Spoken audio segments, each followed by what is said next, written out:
Oke, assalamualaikum warahmatullahi wabarakatuh. Berjumpa lagi dengan saya Jo di channel Sekilas Kembang dan Buah, channel yang menyajikan informasi sisi lain seputar kembang dan buah dan seputar informasi pertanian. Ya pemirsa, hari ini saya ingin mengajak pemirsa untuk mencari tahu ya apakah darah, ya, ini terutama darah hewan ya, eh, jangan darah manusia. Ya, apakah darah hewan, ya, sapi, kambing, kemudian ayam dan sejenisnya itu bisa kita gunakan untuk pupuk organik, ya? Ya, kalau kita melihat beberapa referensi yang menyebutkan bahwa komponen unsur-unsur kimiawi yang terkandung dalam darah sapi ini antara lain nitrogen sebesar 14,9%. Nah, kemudian fosfornya 0,45%. Kemudian kaliumnya 0,59%.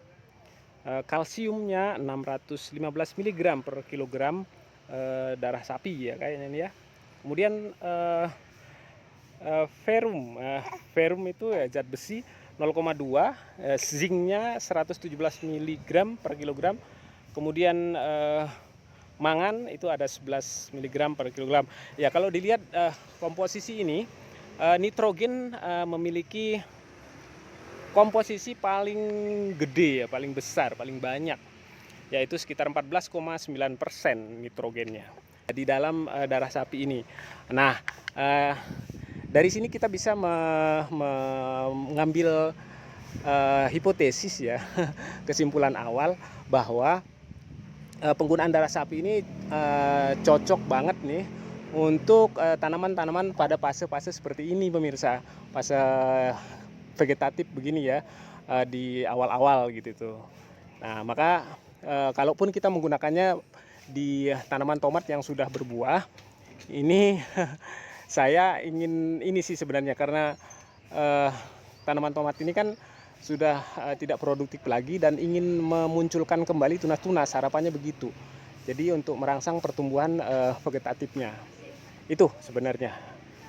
Oke pemirsa, kali ini kita ingin mengajak pemirsa untuk melakukan pemupukan ya.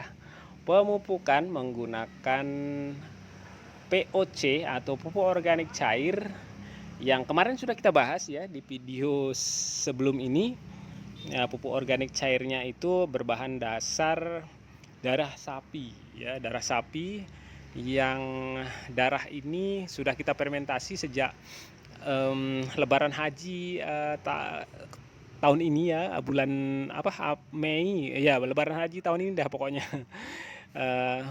Kita fermentasi sejak itu dan hasilnya seperti ini sekarang ya. Perlu diketahui bahwa fermentasi yang kita lakukan terhadap darah sapi ini dengan menambahkan E4, dan E4 yang kita berikan atau yang kita gunakan adalah E4 yang berwarna biru. Ini saya pilih yang berwarna biru. Ya, kenapa kita menggunakan E4 yang berwarna biru? Karena di E4 yang berwarna biru ini ada beberapa bakteri yang tidak ada di E4 berwarna kuning, ada di sini gitu kan. Nah, seperti bakteri asam laktat, kemudian bakteri fotosintetik, kemudian di sini ada Streptomyces. Nah, untuk limbah-limbah yang berasal dari limbah hewan atau manusia, biasanya yang digunakan yang warna biru. Oleh karena itu kita mencoba menggunakan atau memilih yang warna biru ini untuk mengolah atau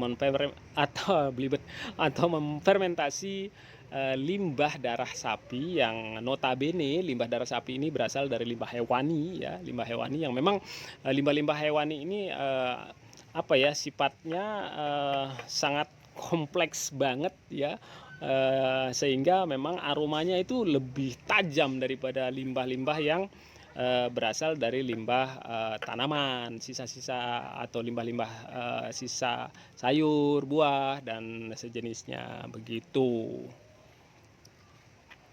Nah begitu ya pemirsa ya, ternyata darah sapi ini memang bisa kita gunakan sebagai bahan baku untuk pupuk organik cair ya, karena kandungan nitrogennya memang cukup tinggi di darah sapi ini. kalau di opening tadi saya ingin mengajak pemirsa untuk mencari tahu apakah bahan baku darah sapi ini bisa digunakan untuk pupuk organik cair. Jawabannya adalah bisa banget ya, bisa banget. Nah, bagi pemirsa yang kebetulan mungkin di sekitar rumahnya ada tempat jagal sapi, kambing atau segala macam yang darahnya itu biasanya kan cuman dibuang begitu saja, ya bisa bisa dimanfaatkan begitu. Jadi ketimbang darah ini kemudian menjadi polusi di lingkungan, ya menjadi polusi lingkungan dengan aroma baunya yang kurang sedap itu bisa dimanfaatkan untuk dibuat pupuk organik cair ya. Ya, walaupun memang kandungan nutrisi yang terkandung di dalam darah sapi ini kalau dibandingkan dengan pupuk-pupuk yang yang sintetis gitu ya, memang jauh sih gitu kan.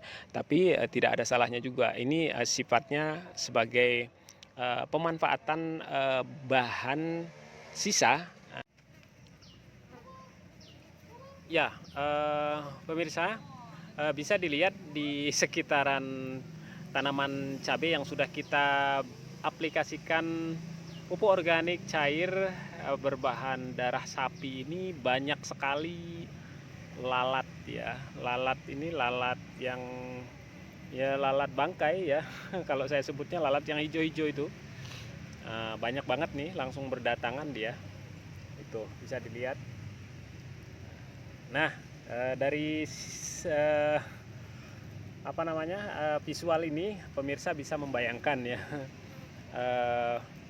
aromanya itu seperti apa. Tapi saya ingin mempertegas bahwa aroma yang ini ya, aroma yang sudah kita fermentasi menggunakan EM4 yang berwarna biru ini tidak setajam yang tahun yang lalu yang sudah kita buat dan fermentasi juga dengan menggunakan E4 yang berwarna kuning ya. Kemungkinan besar juga bau yang tidak terlalu menyengat ini. Ini kebetulan saya tidak menggunakan masker ya. Aromanya ya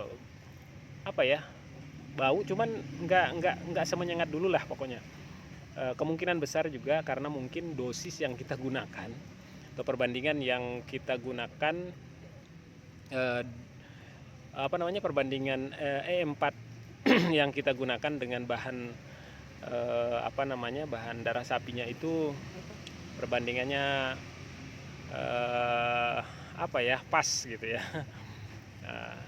Dan memang dosisnya kita berikan agak banyak dari standar yang disyaratkan dalam proses fermentasi pada umumnya. Biasanya untuk setiap 1 liter digunakan sekitar 50 sampai 100 mili gitu kan. Tapi kemarin kita menggunakan 1 liter ya, kita gunakan 200 sampai 300 hampir 300 mililiter ya. Ya, 2/3-nya ya, sepertiga dari bahan bakunya. Itu mungkin yang menyebabkan aromanya tidak terlalu tajam. Oke, baik pemirsa, mudah-mudahan informasi yang sedikit ini bisa bermanfaat. Tetap merekah dan menjadi buah yang baik. Wassalamualaikum warahmatullahi wabarakatuh.